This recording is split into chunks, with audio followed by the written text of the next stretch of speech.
আসসালামু আলাইকুম সুপ্রিয় শিক্ষার্থীরা, ইউকে কোচিং এর পক্ষ থেকে সবাইকে স্বাগত জানাচ্ছি। আমি শ্রাবন্তী। আশা করি তোমরা সবাই ভালো আছো।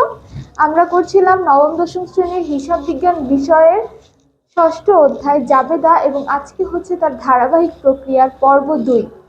আজকে আমরা শুধুমাত্র লেনদেন থেকে জাবেদাগুলো করা শিখব। তো চলো শুরু করি। গত পর্বে আমি হচ্ছে এই অধ্যায়ের বেসিক বা এমসিকিউতে কি কি আসতে পারে এই জিনিসগুলো আলোচনা করেছিলাম, আর আজকে হচ্ছে আমরা এই অধ্যায়ের মূল বিষয় জাবেদাগুলো আমরা কিভাবে করব সেই জিনিসটা হচ্ছে আজকে আমরা শিখব। ঠিক আছে, আজকে শুধু আমরা লেনদেন দিয়ে জাবেদাগুলো শিখব। আচ্ছা, তো এর আগে যারা তৃতীয় অধ্যায় দুতরফা দাখিলা পদ্ধতি করেছিলে সেখানে আমরা ডেবিট ক্রেডিট নির্ণয় করা শিখেছিলাম। তো জাবেদাটা হচ্ছে সেম ভাবেই করতে হয়। ডেবিট ক্রেডিট ডেবিট ক্রেডিট মানে ওই নিয়মটা যদি তুমি ফলো করো তাহলে তুমি খুব সহজেই জাবেদা করতে পারবা। খালি দুটো পার্থক্য, দুই অধ্যায়ের পার্থক্য হচ্ছে ওখানে তোমার জাস্ট ডেবিট ক্রেডিট নির্ণয় করতে হয়, আর এখানে হচ্ছে জাবেদার ছক এঁকে জাবেদার নিয়মে করতে হবে, এটাই কথা। কিন্তু ডেবিট ক্রেডিট কিন্তু তোমার সেম নিয়মেই করতে হবে। তো যারা তৃতীয় অধ্যায় করেছো তাদের জন্য কিন্তু জাবেদা করাটা খুবই ইজি হবে। ঠিক আছে, তো চলো প্রথমে আমরা একটি লেনদেন লিখি। সেটা হচ্ছে পণ্য বিক্রয়। পণ্য বিক্রয় ৩,০০০ টাকা। আচ্ছা, তো এই যে হচ্ছে আমাদের একটি লেনদেন, এখান থেকে আমরা কি করব, এখন জাবেদা করব, ডেবিট ক্রেডিট করব। তাহলে পণ্য বিক্রয়, তার আগে একটা জিনিস আমি আবার মনে করিয়ে দেই, সেটা হচ্ছে সম্পদ ব্যয় বৃদ্ধি পেলে ডেবিট, সম্পদ ব্যয় হ্রাস পেলে হচ্ছে ক্রেডিট হবে। আয় দায় মালিকানা সত্ত্ব বৃদ্ধি পেলে ক্রেডিট, আয় দায় মালিকানা সত্ত্ব হ্রাস পেলে হচ্ছে ডেবিট হবে। এই জিনিসটা কি সবারই কি মনে রাখতে হবে। ঠিক আছে, আরেকটা জিনিস মনে রাখতে হবে, সেটা কি, সেটা হচ্ছে হিসাব কয় প্রকার? হিসাব হচ্ছে 5 প্রকার। কি কি? 1 সম্পদ, 2 ব্যয়, 3 হচ্ছে আয়, 4 দায়, 5 মালিকানা সত্ত্ব। ঠিক আছে, তো এই জিনিসগুলো কিন্তু তোমরা সবাই জানো, তারপরও তোমাদের মনে করানোর জন্য আমি জিনিসগুলো আবারও লিখেছি। তাহলে এই হচ্ছে আমাদের লেনদেনটা, পণ্য বিক্রয় ৩,০০০ টাকা। এই ডেবিট ক্রেডিট করার জন্য আমাদের এই দুইটা জিনিস মনে রাখলেই হবে, যে হিসাব কয় প্রকার, আর হচ্ছে এই 4টা জিনিস, যে সম্পদ ব্যয় বৃদ্ধি পেলে কি হবে, হ্রাস পেলে কি হবে, আয় দায় মালিকানা সত্ত্ব বৃদ্ধি পেলে কি হবে, হ্রাস পেলে কি হবে। আচ্ছা দেখো, পণ্য বিক্রি করছি, জাবেদা করার জন্য প্রথমেই তুমি দেখবা যে তোমার কাছে কি আসছে বা তোমার কাছ থেকে কি গেছে। ঠিক আছে, এই জিনিসটা হচ্ছে তুমি আগে দেখবা। আর যদি কিছু না আসে বা না যায়, এরপরে দেখবা যে কি বাড়ছে বা কি কমছে। এই 4টা জিনিস, কি আসছে বা কি গেছে, কি বাড়ছে কি কমছে, এই 4টা জিনিস তোমাকে মাথায় রাখতে হবে। ঠিক আছে, তাহলে আমরা আগে দেখি এখানে কিছু আসছে বা গেছে কিনা। তাহলে পণ্য বিক্রয়, আর যখনই তুমি কোনো লেনদেন থেকে হিসাব করবে সবসময় কি করবে, তুমি তোমার নিজের দিক থেকে চিন্তা করবে। ধরো একটা ব্যবসার প্রতিষ্ঠানের নাম আছে, ওই ব্যবসার প্রতিষ্ঠানকে তুমি তোমার ব্যবসার প্রতিষ্ঠান মনে করেই তোমার সব লেনদেনগুলো করতে হবে। ঠিক আছে, কারণ আমরা যখন ম্যাথ করব প্রত্যেকটা জিনিস আমি আমার ব্যবসার লেনদেন ধরে কি করতে হবে, তাহলে তোমার জন্য আরো বেশি ইজি হবে। তাহলে পণ্য বিক্রয়, তাহলে ধরে নিলাম এটা হচ্ছে আমার প্রতিষ্ঠানের পণ্য আমি বিক্রি করছি। তাহলে সাপোজ তুমি যদি এই মার্কারের বিজনেসটা করো, এই মার্কার হচ্ছে তোমার জন্য পণ্য, এখন তুমি এই পণ্য কি করছো, বিক্রি করছো। ঠিক আছে, তাহলে আমি যদি পণ্য এই মার্কারটা বিক্রি করি 50 টাকায়, তাহলে আমার কাছে কি আসছে, আমার কাছে তো নগদ টাকা আসছে, তাই না? কারণ মার্কেটটা দিছি, মার্কেটটা চলে গেছে, আর আমাকে কি করছে, মার্কারের বিপরীতে নগদ টাকা দিছে। তাহলে একটা কি আসবে, নগদান হিসাব, কারণ নগদ টাকার আসা যাওয়া হলে ওখানে কি নাম আসে, নগদান হিসাব হয়। ঠিক আছে, এরপরে এই মার্কারটা তো চলে গেল, তাহলে এই মার্কারটা কি হয়েছে, আমি বিক্রি করছি না, বিক্রি করার ফলে কিন্তু আমার এই 50 টাকা আমার জন্য আয় হয়েছে। তাহলে বিক্রি করার ফলে আমার যেহেতু আয় হয়েছে, তাহলে আমি ওখানে কি লিখবো, বিক্রয় হিসাব, নগদান হিসাব আর বিক্রয় হিসাব।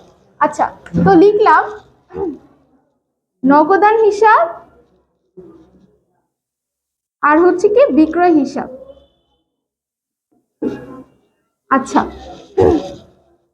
যেহেতু আমি নগদ টাকা পাইছি তো আমার কি আসছে, নগদান হিসাব। আর এই নগদ টাকাটা কিসের জন্য আসছে, এই বিক্রয়ের জন্য আসছে, এর জন্য আমরা কি লিখছি, বিক্রয় হিসাব।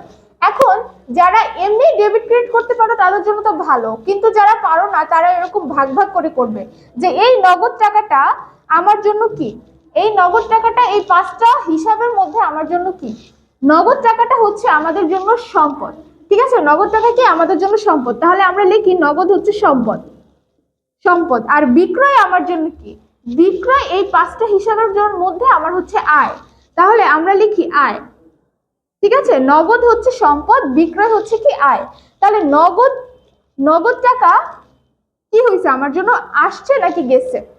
নগদ টাকা যখন আমি যখন মার্কেটটা বিক্রি করছি আমার কাছে কি হয়েছে, নগদ টাকা কিন্তু আসছে, তাই না। নগদ টাকা আসলে তার মানে এটা কি হয়েছে, বৃদ্ধি পাইছে।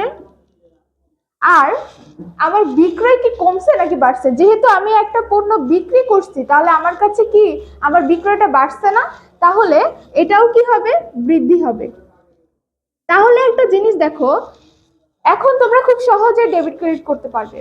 তাহলে এখানে দেখো সম্পদ বৃদ্ধি পাইছে, আয় বৃদ্ধি পাইছে, তাহলে সম্পদ বৃদ্ধি পেলে কি হয়, সম্পদ বৃদ্ধি পেলে হয় হচ্ছে ডেবিট, তাহলে এটা কি হবে, ডেবিট। আর আর বিক্রয় হচ্ছে আমার জন্য আয়, আর এখানে আয় কি হয়েছে, বৃদ্ধি পাইছে, আর আয় বৃদ্ধি পেলে কি হয়, আয় বৃদ্ধি পেলে হয় হচ্ছে ক্রেডিট। সো আমরা এখানে লিখবো ক্রেডিট। ঠিক আছে, এইভাবে যদি তোমরা ভেঙে ভেঙে করো তাহলে তোমাদের জন্য আরো বেশি ইজি হবে। যারা জাবেদা করতে পারো না তাদের জন্য এটা খুবই ইজি হবে। আগে তোমরা ওই লেনদেনটা থেকে দুইটা হিসাব বের করবা, যেমন আমি দুইটা হিসাব বের করছি, নগদান হিসাব আর বিক্রয় হিসাব। এরপরে ওই দুইটা হিসাব কোন হিসাব, মানে এখানে এই পাঁচটা হিসাবের মধ্যে কোন শ্রেণীতে যাবে। তাহলে আমার নগদ টাকা হচ্ছে আমার জন্য সম্পদ এই পাঁচটা হিসাবের মধ্যে, তাহলে আমি লিখলাম সম্পদ। এরপরে বিক্রয় আমার জন্য এই পাঁচটা শ্রেণীর মধ্যে কোনটা, বিক্রয়ের মাধ্যমে আমার আয় হয়, তার জন্য আমি লিখছি এখানে আয়। ঠিক আছে, তাহলে শ্রেণী নির্ণয় করা শেষ। এখন আমরা দেখব যে নগদ টাকা বা সম্পদ বৃদ্ধি পেয়েছে নাকি হ্রাস পেয়েছে। এখানে আমার যেহেতু নগদ টাকা আসছে তাই আমার নগদ বৃদ্ধি পাইছে, মানে হচ্ছে সম্পদ বৃদ্ধি পাইছে। আর এখানে বিক্রয় বৃদ্ধি পাইছে কারণ আমার টাকা আয় হয়েছে না, মানে আমি যখন পণ্য বিক্রি করছি আমার তো বিক্রয় বৃদ্ধি পাইছে, তাহলে বিক্রয় বৃদ্ধি পাওয়ার ফলে আমার কি আয়ও বৃদ্ধি পাইছে। তাহলে এই দুইটা যখন তুমি চিহ্নিত করতে পারবা তখন তুমি সহজে ডেবিট ক্রেডিট নির্ণয় করতে পারবা, কারণ এই যে এই উপরে তো আমাদের লেখাই আছে যে সম্পদ বৃদ্ধি পেলে কি হবে, ডেবিট হবে, আর আয় বৃদ্ধি পেলে কি হবে, ক্রেডিট হবে। তোমরা খুব সহজেই এভাবে কি করতে পারবা, ডেবিট ক্রেডিট নির্ণয় করতে পারবা। এখন একটা জিনিস সেটা হচ্ছে যে পরীক্ষার হলে তো আর তোমরা এইভাবে লিখবে না, পরীক্ষার হলে হচ্ছে তোমরা নগদান হিসাব, ডেবিট, বিক্রয় হিসাব, ক্রেডিট, কিন্তু এই যে মাঝখানে যে দুইটা কাজ, এই দুইটা কাজ তোমাদের মনে মনে করতে হবে। যেমন নগদ টাকা হচ্ছে আমার জন্য পাঁচটা শ্রেণীর মধ্যে সম্পদ, আর এখানে সম্পদ বৃদ্ধি পাইছে তাই নগদান হিসাব কি হবে, ডেবিট হবে। এই দুইটা কাজ কিন্তু তোমাদের লিখতে হবে না, এই দুইটা কাজ হচ্ছে তোমরা মনে মনে করবা। ঠিক আছে, আমি তোমরা কিভাবে করবা ওই জিনিসটা হচ্ছে আমি তোমাদেরকে বোর্ডে লিখে দেখাই দিলাম। আচ্ছা, তো পরীক্ষার সময় আমরা কিভাবে লিখবো, তাহলে নগদান হিসাব কি হবে, ডেবিট, আর বিক্রয় হিসাব কি হবে, ক্রেডিট। ঠিক আছে, হয়ে গেল আমাদের পণ্য বিক্রয়ের জাবেদা। এরপরে আমরা যদি সেম ভাবে ধরো এখানে আমি যদি লিখি যে পণ্য ক্রয়,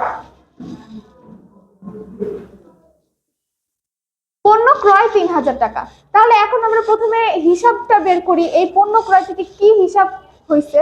তাহলে পণ্য যেহেতু আমি কিনছি, ধরো আমি মার্কেটটা কিনলাম, আগে কি করছিলাম, মার্কেট বিক্রি করছিলাম, তখন আমার কাছে নগদ টাকা আসছিল।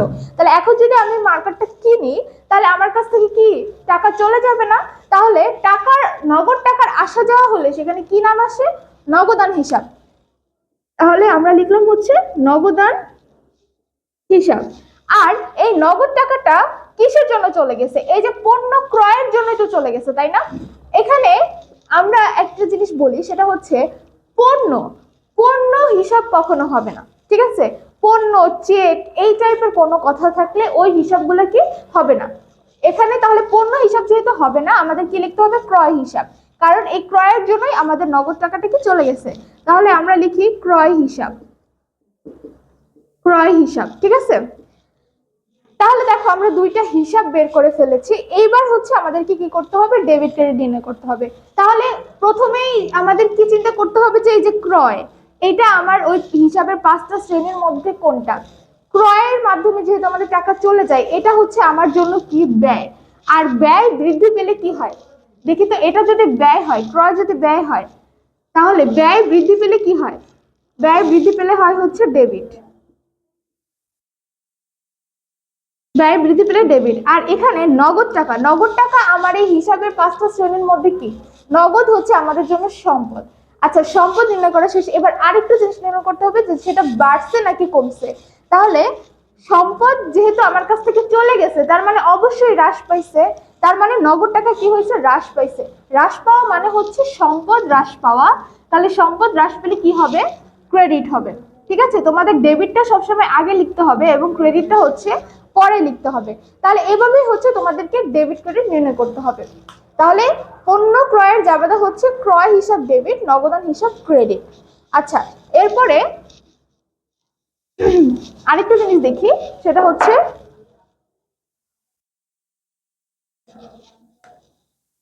পণ্য ক্রয় বাবদ চেক প্রদান 2000 টাকা। আচ্ছা, পণ্য ক্রয় বাবদ চেক প্রদান, হ্যাঁ। তাহলে এর আগেরটা যখন আমরা করছি, সেখানে আমরা কি করছিলাম, পণ্যটা নগদে কিনছিলাম, মানে হচ্ছে নগদ টাকা দিয়ে। তাহলে আমার কাছ থেকে নগদ টাকা চলে গেছে, আর নগদ টাকার আসা যাওয়া হলে তখন আমরা নগদান হিসাব লিখছিলাম। কিন্তু এখানে কিন্তু তোমার নগদ টাকা প্রদান করে নাই, এখানে কি করছে, চেক প্রদান করছে। আর এই চেক কথাটা থাকলে আমাদের মনে করতে হবে যে এই লেনদেনটা ব্যাংকের মাধ্যমে হয়েছে। ঠিক আছে, তো ব্যাংকের মাধ্যমে যেহেতু হয়েছে, তাহলে এখানে আমরা একটা কি লিখবো, ব্যাংক হিসাব। ব্যাংক হিসাব, ঠিক আছে। আর এই আর আরেকটা কি হিসাব আসছে, ক্রয় হিসাব। যেহেতু পণ্য ক্রয় করছে, আমাদের ব্যয় বৃদ্ধি পাইছে, আরেকটা কি হবে, ক্রয় হিসাব আর কি ব্যাংক হিসাব। ঠিক আছে, এবার আমরা প্রথমে হিসাবের শ্রেণীটা নির্ণয় করব। তাহলে ক্রয় আমার জন্য কি হবে, হিসাবের মধ্যে ক্রয় আমার জন্য ব্যয়, যেটা আমরা আগেও দেখছি। আচ্ছা, এরপরে হচ্ছে ব্যাংক হিসাব। ঠিক আছে, ব্যাংক হিসাব, ব্যাংক আমার জন্য কি, ব্যাংকে যেহেতু আমাদের জন্য আমাদের টাকা জমা থাকে বা আমরা যে কোনো সময় এখান থেকে টাকা তুলতে পারি, তাহলে ব্যাংক আমাদের জন্য একটা সম্পদ। ঠিক আছে, তাহলে আমরা লিখি হচ্ছে ব্যাংক হচ্ছে সম্পদ। তাহলে দেখো হিসাবের শ্রেণী নির্ণয় করা শেষ। এবার আমাদের কি করতে হবে, এটা বাড়ছে নাকি কমছে, দুইটা জিনিস তোমরা মাথায় রাখবা, যে হিসাবের শ্রেণী কি আর হচ্ছে বাড়ছে নাকি কমছে। এই দুইটা জিনিস যদি তোমরা ভেবে করতে পারো, তাহলেই তোমরা ডেবিট ক্রেডিট কি করতে পারবা, নির্ণয় করতে পারবা। তাহলে যেহেতু আমি পণ্যটা কিনছি, তাহলে আমার ব্যয় কি হয়েছে, বৃদ্ধি পাইছে, তাহলে আমরা লিখি বৃদ্ধি। আচ্ছা, সম্পদ। আচ্ছা, যেহেতু আমি কিনছি, নগদে কিনি বা চেকের মাধ্যমে কিনি, আমার কাছ থেকে কি টাকা তো চলেই যাবে, বা ব্যাংকের টাকা কি হবে, হ্রাস পাবে। নগদে কিনলে আমার কাছ থেকে নগদ টাকা চলে যাবে, আর ব্যাংকের মাধ্যমে কিনলে কি হবে, আমার ব্যাংকের টাকা চলে যাবে। কিন্তু কিনলে কি আমার কাছ থেকে আমার সম্পদ কি হ্রাস পাবে। ঠিক আছে, তাহলে ব্যাংক হিসাবে কি হবে, হ্রাস, হ্রাস। ঠিক আছে, তাহলে দেখো এখন শ্রেণী নির্ণয় করা শেষ, বৃদ্ধি হ্রাস নির্ণয় করা শেষ। এবার আমরা ডেবিট ক্রেডিট কি খুব সহজে নির্ণয় করতে পারবো। তাহলে ব্যয় বৃদ্ধি পেলে কি হয়, ব্যয় বৃদ্ধি পেলে কি হয়, ব্যয় বৃদ্ধি পেলে হয় ডেবিট। তাহলে লিখলাম ডেবিট। আর সম্পদ হ্রাস পেলে কি হয়, সম্পদ হ্রাস পেলে হয় হচ্ছে ক্রেডিট। তাহলে আমরা লিখলাম হচ্ছে ক্রেডিট। ঠিক আছে, তাহলে যখন আমরা পরীক্ষার খাতায় লিখবো, তখন জাস্ট লিখবো হচ্ছে ক্রয় হিসাব ডেবিট, ক্রয় হিসাব ডেবিট, নগদান ব্যাংক হিসাব হচ্ছে ক্রেডিট। এইভাবে তোমরা যে কোনো জাবেদা খুব সহজভাবে কি করতে পারবা, করতে পারবা। ঠিক আছে, তাহলে আমরা আরো কয়েকটা জিনিস প্র্যাকটিস করি, সেটা হচ্ছে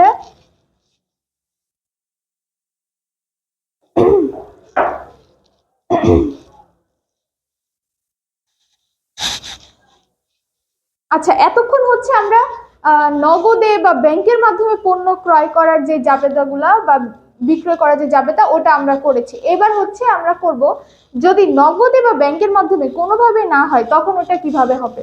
তাহলে দেখো, বাকিতে পণ্য বিক্রয় 7,000 টাকা। আচ্ছা, বাকিতে পণ্য বিক্রয় 7,000 টাকা। এখানে যখন আমি আচ্ছা আগেরটাতে যখন আমি হচ্ছে মার্কেটটা বিক্রি করছিলাম তখন কিন্তু আমি সাথে সাথে নগদ টাকা পেয়ে গেছিলাম, তাই না? কারণ নগদ টাকা উল্লেখ ছিল, না থাকলেও ধরে নিতে হবে যে এটা আমার নগদেই হয়েছে। কিন্তু এখানে দেখো বলা আছে যে বাকিতে, তার মানে আমি মার্কেটটা বিক্রি করছি কিন্তু এখন পর্যন্ত সে আমাকে কি হয় নাই, টাকা দেয় নাই বা আমি টাকা পাই নাই। আমি তার কাছে এখন পর্যন্ত কি টাকা পাবো। তাহলে যখন আমি কারো কাছ থেকে টাকা পাবো এই ধরনের কোনো কথা আসবে তখন সেটার নাম হবে হচ্ছে দেনাদার।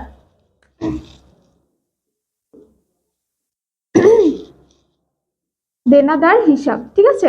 আচ্ছা, এখন এই দেনাদারটা কিসের জন্য সৃষ্টি হয়েছে? দেনাদারটা হচ্ছে বিক্রয়ের জন্য সৃষ্টি হয়েছে, কারণ পণ্য হিসাব তো আসবে না, তাহলে আমাদের কি হিসাব আসবে? বিক্রয় হিসাব, কারণ বিক্রয়ের মাধ্যমে আমার আয় হয়েছে।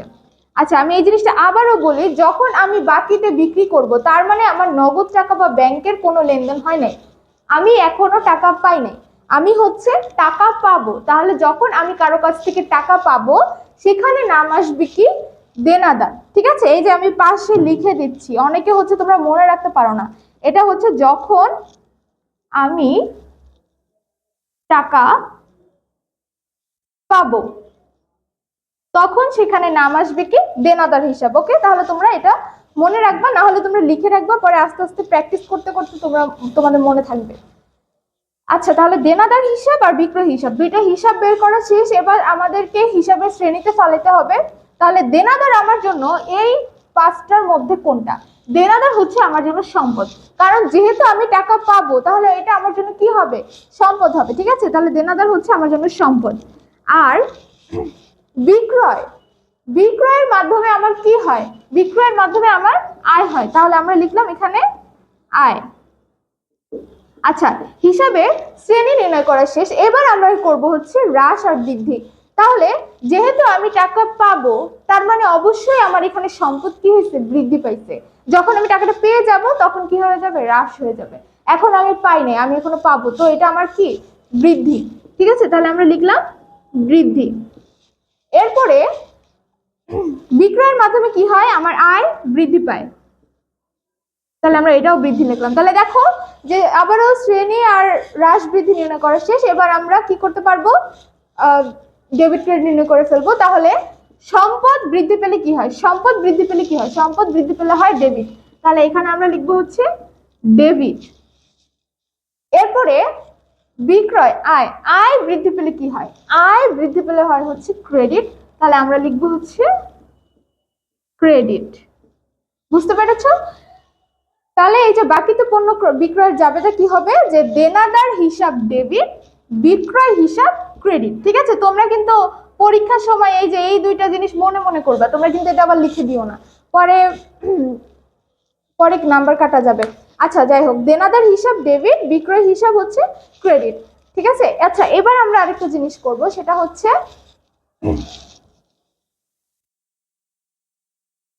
বাকিতে পণ্য ক্রয়। বাকিতে পণ্য ক্রয় 7,000 টাকা। ঠিক আছে, আগেরটাই করলাম, জাস্ট বিক্রয়ের জায়গায় ক্রয় লিখে দিয়েছি। আচ্ছা আচ্ছা, এবার দেখো যে বাকিতে পণ্য ক্রয় 7,000 টাকা। তাহলে এবার কি হবে? যেহেতু পণ্য ক্রয় করছি, আমার এখানে কি আসবে? হিসাব আসবে কি? ক্রয় হিসাব। আর এবার দেখো বাকিতে যেহেতু পণ্য ক্রয় করছি তাহলে আমার কাছ থেকে কিন্তু টাকা যায় নাই। ঠিক আছে, আমি কিন্তু এখনো টাকা দেই নাই, আমি পরে টাকা দিব। যেহেতু আমি পরে টাকা দিব তার মানে এটা কিন্তু এখন পর্যন্ত আমার জন্য দায়। মানে আমি এই মার্কেটটা কিনছি, এখন পর্যন্ত আমি তাকে টাকা দেইনি, তাহলে সে আমার কাছে কি টাকা পাবে না? তাহলে যখন কেউ আমার কাছে টাকা পাবে তখন সেখানে নাম আসবে হচ্ছে পাওনাদার। আর আগেরটা কি ছিল? আগেরটা ছিল যখন আমি পাবো তখন সেখানে নাম আসবে দেনাদার। আর এখন আমি হচ্ছে সরি, এখন অন্য কেউ আমার কাছ থেকে টাকা পাবে, তাহলে যখন কেউ আমার কাছে টাকা পাবে তখন সেখানে নাম আসবে হচ্ছে পাওনাদার।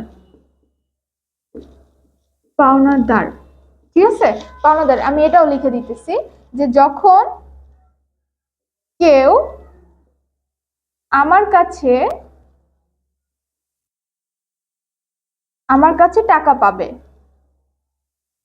টাকা পাবে তখন সেখানে নাম আসবে কি পাওনাদার। ঠিক আছে, তাহলে এবার আমরা হিসাবের শ্রেণী নির্ণয় করব।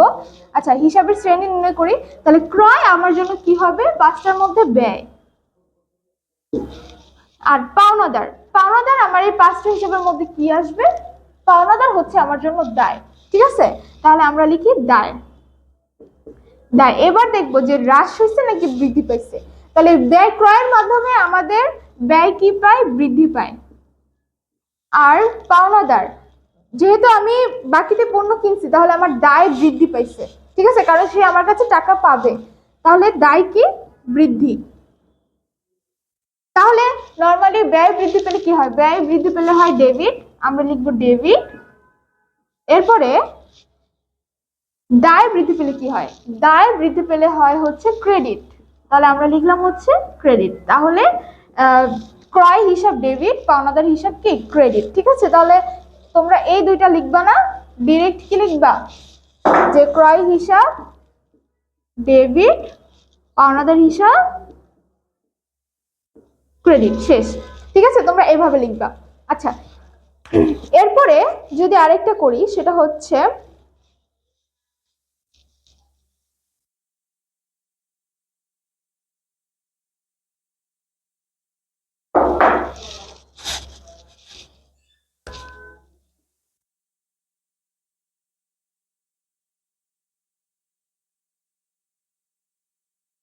নতুন আসবাবপত্র ক্রয়। নতুন আসবাবপত্র ক্রয় হচ্ছে 20,000 টাকা। আচ্ছা, এবার আমরা কি করছি, আমাদের আসবাবপত্র কিনছি। হ্যাঁ, আসবাবপত্র হচ্ছে আমাদের জন্য সম্পদ। আসবাবপত্র মানে কি, এই যে তোমার অফিসের আলমারি, চেয়ার, টেবিল, আরো যাবতীয় যেই কাঠের জিনিসগুলো আছে সেগুলো হচ্ছে তো আমরা আসবাবপত্র নামে বলি। ঠিক আছে, তাহলে আসবাবপত্র কি করছি, আমরা কিনছি। এই আসবাবপত্র কিন্তু আমাদের জন্য সম্পদ। কেন, কারণ এই আসবাবপত্র তো আমরা হচ্ছে নর্মালি 1 মাস 2 মাসের জন্য কিনবো না, একটা আসবাবপত্র কিনবো এবং অনেক বছর ব্যবহার করবো। যেমন একটা আলমারি নর্মালি আমরা অনেক বছর ব্যবহার করি না, অন্তত 1 বছরের বেশি তো ব্যবহার করেই থাকি, তাই না? তাহলে আসবাবপত্র আমাদের জন্য সম্পদ। তাহলে এখন আমি এই সম্পদটা কিনছি, কেনার ফলে আমার কাছ থেকে কি চলে গেছে, আমার কাছ থেকে নগদ টাকা চলে গেছে। তার মানে নাম আসবে কি, নগদান হিসাব। নগদান হিসাব, কারণ নগদ টাকার আসা যাওয়া হলে কি নাম আসে, নগদান হিসাব, লিখলাম নগদান হিসাব। আর এই নগদ টাকা যে গেছে তার বিপরীতে আমার কাছে কি আসছে, আসবাবপত্র আসছে, তাহলে আমরা লিখবো হচ্ছে আসবাবপত্র হিসাব। ঠিক আছে, আচ্ছা, এখন তোমাদের কোশ্চেন হতে পারে যে আগের গুলোতে যখন আমি হচ্ছে ক্রয় করছিলাম তখন আমার ক্রয় হিসাব আসছিল, কিন্তু এবার ক্রয় হিসাব না এসে আসবাবপত্র হিসাব কেন আসছে? কারণ যখন আমি ব্যবসায়ের সম্পদ কিনবো ওটা আমার জন্য ব্যয় হবে না, সম্পদ থেকে আমরা হচ্ছে ভবিষ্যতে সুবিধা ভোগ করতে পারবো। ঠিক আছে, এখানে আমি আমার বিক্রয়ের জন্য বা আমার প্রতিষ্ঠানের কাজের জন্য এখান থেকে আমি অনেক সুবিধা অর্জন করতে পারবো। তাহলে সম্পদ কিনলে কখনোই এটা আমার জন্য কি হবে না, ব্যয় হবে না। তাহলে যখন আমি কোনো সম্পদ কিনবো তখন ওই সম্পদের নামটাই আসবে। তুমি যদি এখানে আসবাবপত্র কিনো, আসবাবপত্র হিসাবে আসবে। যদি তুমি যন্ত্রপাতি কিনো, যন্ত্রপাতি আমার জন্য সম্পদ, তাহলে এখানে যন্ত্রপাতি হিসাবে আসবে। ঠিক আছে, যখন আমি কোনো সম্পদ কিনবো ওই সম্পদের নামটাই আসবে। আচ্ছা, আবার যদি এখানে চেয়ার টেবিল কিনে, তাহলে তুমি চেয়ার টেবিল হিসাব লিখতে পারবে না, তোমাকে এখানে লিখতে হবে কি, আসবাবপত্র হিসাব। কারণ প্রত্যেকটা জিনিস এক একটা শ্রেণীতে ফেলানো হয়েছে, যে চেয়ার টেবিল আলমারি এই জিনিসগুলোকে আমরা আসবাবপত্র নামে বলি। ঠিক আছে, তাহলে তোমাদের লিখতে হবে আসবাবপত্র হিসাবে। আচ্ছা, তাহলে আসবাবপত্র হিসাব এখন আমরা দেখবো হচ্ছে দুইটা হিসাব বের করা শেষ। তাহলে এখন এই আসবাবপত্রটা কোন হিসাবের মধ্যে যাবে, আসবাবপত্র আমাদের জন্য সম্পদ, লিখলাম সম্পদ। এরপরে নগদ টাকাও আমাদের জন্য সম্পদ, দুইটাই আমাদের জন্য সম্পদ। এবার আমরা দেখব যে কোনটা বৃদ্ধি পাইছে কোনটা হ্রাস পাইছে। তাহলে আসবাবপত্র আমার কাছে কি আসছে, তার মানে এটা কি হয়েছে, বৃদ্ধি পাইছে, এটা বৃদ্ধি পাইছে। আর নগদ টাকা, যেহেতু আসবাবপত্র কিনছে আমার কাছ থেকে নগদ টাকা চলে গেছে, তাহলে নগদ টাকা কি হয়েছে, হ্রাস পাইছে। তাহলে বৃদ্ধি পাইছে আর একটা হ্রাস পাইছে। তাহলে সম্পদ বৃদ্ধি পেলে কি হয়, সম্পদ বৃদ্ধি পেলে হয় ডেবিট, সম্পদ বৃদ্ধি পেলে হয় হচ্ছে ডেবিট, আর নগদান সম্পদ হ্রাস, কিন্তু সম্পদ হ্রাস পেলে কি হয়, সম্পদ হ্রাস পেলে হয় হচ্ছে ক্রেডিট। তাহলে ডেবিট ক্রেডিট নির্ণয় করা শেষ। এবার আমরা জাস্ট পরীক্ষায় যেভাবে লিখবো যে আসবাবপত্র হিসাব ডেবিট আর নগদান হিসাব ক্রেডিট। ঠিক আছে, শেষ।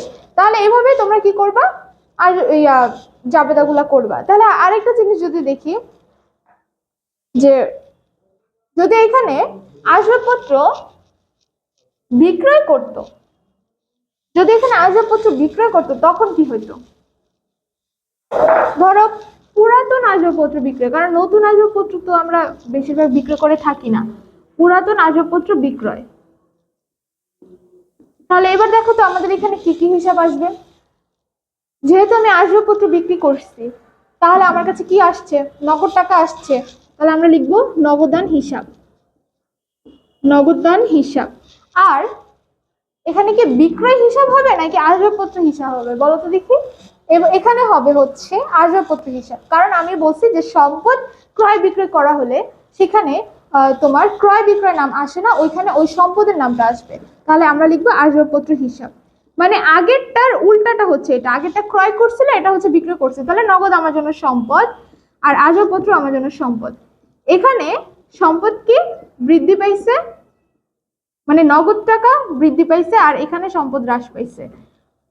তাহলে সম্পদ বৃদ্ধি ডেবিট, হ্রাস পেলে কি হবে, ক্রেডিট হবে। ঠিক আছে, হয়ে গেল নগদান হিসাব ডেবিট আর আসবাবপত্র হিসাব ক্রেডিট। এটা হচ্ছে আসবাবপত্র হিসাবে আসবাবপত্র বিক্রয় জাবেদা। আচ্ছা, এরপরে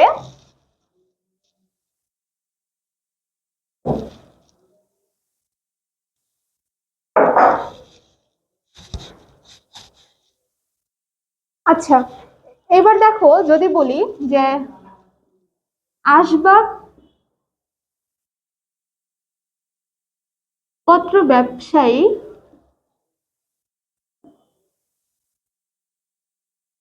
তার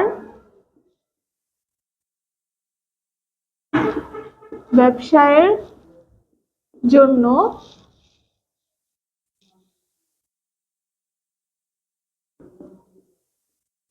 চেয়ার টেবিল ক্রয় করলেন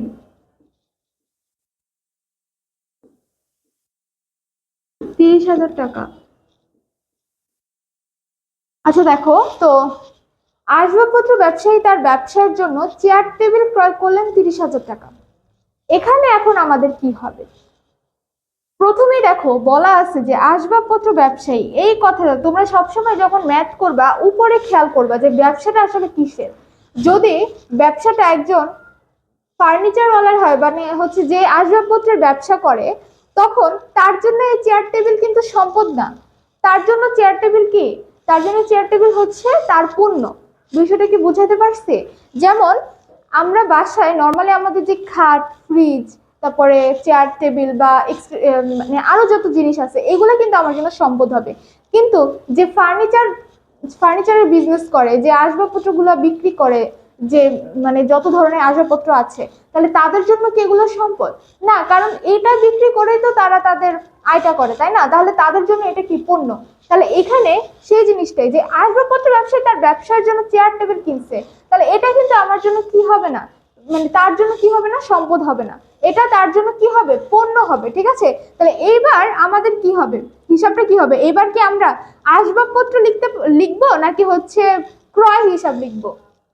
এইবার আমরা হচ্ছে ক্রয় হিসাব লিখবো।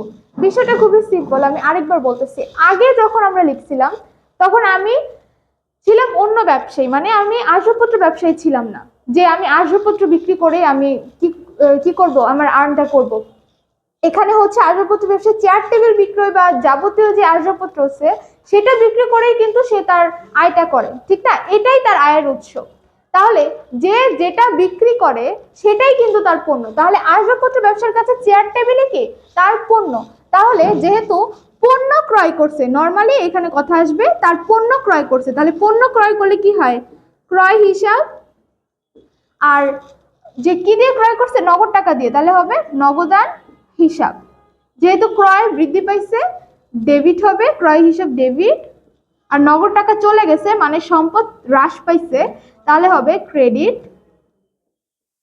ঠিক আছে, ক্রয় হিসাব ডেবিট, নগদান হিসাব ক্রেডিট। আমার বোঝানোর বিষয়টা মানে আমি যেটা বুঝাতে চাইছি সেটা হচ্ছে যে যখন আসবাবপত্র ব্যবসায়ী কোনো চেয়ার টেবিল বা আলমারি এগুলা কিনবে তখন এটা তার জন্য পণ্য হবে, কিন্তু নর্মাল প্রতিষ্ঠানের জন্য এই জিনিসগুলাই কিন্তু কি হয়, সম্পদ হয়। তখন আমরা কি লিখতাম, মানে আসবাবপত্র হিসাব ডেবিট ডেবিট লিখতাম বা ক্রেডিট লিখতাম, আর নগদান হিসাব মানে তখন সেই হিসাবে আমাদের জাবেদা যেটা হয় সেটা লিখতাম। কিন্তু যখন ব্যবসায়ীটা আসবাবপত্রের হবে তখন আমাদেরকে এই চেয়ার টেবিলটাকে কি করতে হবে, পণ্য ধরে নিতে হবে। ঠিক আছে, পণ্য ধরে আমরা এখানে আসবাবপত্র লিখবো না, আমরা এখানে ক্রয় হিসাব লিখবো। ঠিক আছে, আচ্ছা এরপরে যদি দেই পাওনাদারকে পরিশোধ 10,000 টাকা। আচ্ছা, পাওনাদারকে পরিশোধ করছি, কেউ আমার কাছ থেকে টাকা পাইতো, আমি সেই পাওনাদারকে কি করছি, টাকা পরিশোধ করে দিছি। তাহলে টাকা পরিশোধ করলে এখানে আমার কাছ থেকে কি চলে গেছে, নগদ টাকা চলে গেছে, তার মানে নগদান হিসাব। আর এই নগদ টাকাটা কাকে পরিশোধ করছি, পাওনাদারকে পরিশোধ করছি না, তাহলে আমরা লিখবো হচ্ছে পাওনাদার হিসাব। পাওনাদার হিসাব। এখন পাওনাদার আমার এই 5টা হিসাবের শ্রেণীর মধ্যে কি, দায় আর নগদ আমার জন্য সম্পদ লিখলাম। এরপরে দায়কে বৃদ্ধি পাইছে নাকি হ্রাস পাইছে বলো তো? যদি পাওনাদারকে আমি টাকা পরিশোধ করে দিই, ধরো তোমার কাছে একজন 500 টাকা পাইতো, তুমি তাকে 500 টাকা দিয়ে দিছো, তাহলে নেক্সট মান্থে বা পরের যে সময়গুলা সে কি আবারও কি তোমার কাছে বলবে যে তোর কাছে আমি 500 টাকা পাই, তুই আমাকে 500 টাকা দে? অবশ্যই বলবে না, কারণ তুমি তো তাকে পরিশোধ করে দিছো। তাহলে তোমার পাওনাদারটা কি কমে গেল না? তাহলে পাওনাদার পরিশোধ করার ফলে আমার পাওনাদারটা কি হয়ে গেছে, কমে গেছে। আর কমে যাওয়ার ফলে আমার দায় কি হয়েছে, হ্রাস পাইছে, তাহলে লিখছি হ্রাস। এরপরে যেহেতু আমি নগদ টাকা দিছি তাহলে আমার কাছ থেকে নগদ টাকাও কি চলে গেছে, তার মানে সম্পদে কি হবে, হ্রাস। আচ্ছা, তাহলে পাওনাদার হ্রাস পেয়েছে মানে হচ্ছে দায় হ্রাস পেয়েছে। দায় হ্রাস পেলে কি হয়, দায় হ্রাস পেলে হয় হচ্ছে ডেবিট, আর সম্পদ হ্রাস পেলে কি হয়, ক্রেডিট। ঠিক আছে, তাহলে এই ছিল হচ্ছে জাবেদা করার নিয়ম। আমি আবার একটু সংক্ষেপে বলতেছি। প্রথমে তোমরা লেনদেন থেকে 2টা হিসাব বের করবা, এই যে 2টা হিসাব বের করছি। দেন হচ্ছে ওই হিসাব থেকে ওই হিসাবগুলা হিসাবের কোন শ্রেণীতে পড়ে ওই শ্রেণীগুলো আগে চিহ্নিত করবা। এরপরে করবা হচ্ছে হ্রাস পাইছে নাকি বৃদ্ধি পাইছে, 4টা জিনিস। এরপরে হচ্ছে হ্রাস পাইছে নাকি বৃদ্ধি পাইছে করার পরে আমরা কি করতে পারবো, এই 4টা জিনিস মাথায় রাখলে আমরা কি করতে পারবো, ডেবিট ক্রেডিট নির্ণয় করতে পারবো। ঠিক আছে, তাহলে এই ছিল হচ্ছে জাবেদা করার শর্টকাট টেকনিক। আশা করি তোমরা বুঝতে পেরেছো। ইনশাআল্লাহ পরবর্তী ক্লাসে আমরা আরো কয়েকটা জাবেদা প্র্যাকটিস করব, এরপরে আমরা হচ্ছে ম্যাথ সলভ করব। আগে আমরা এই জাবেদা জিনিসগুলো ক্লিয়ার করব, তারপরে ম্যাথে যাবো। ঠিক আছে, তো ইনশাআল্লাহ দেখা হবে পরবর্তী ভিডিওতে। সে পর্যন্ত তুমি ভালো থাকো, সুস্থ থাকো, আল্লাহ হাফেজ।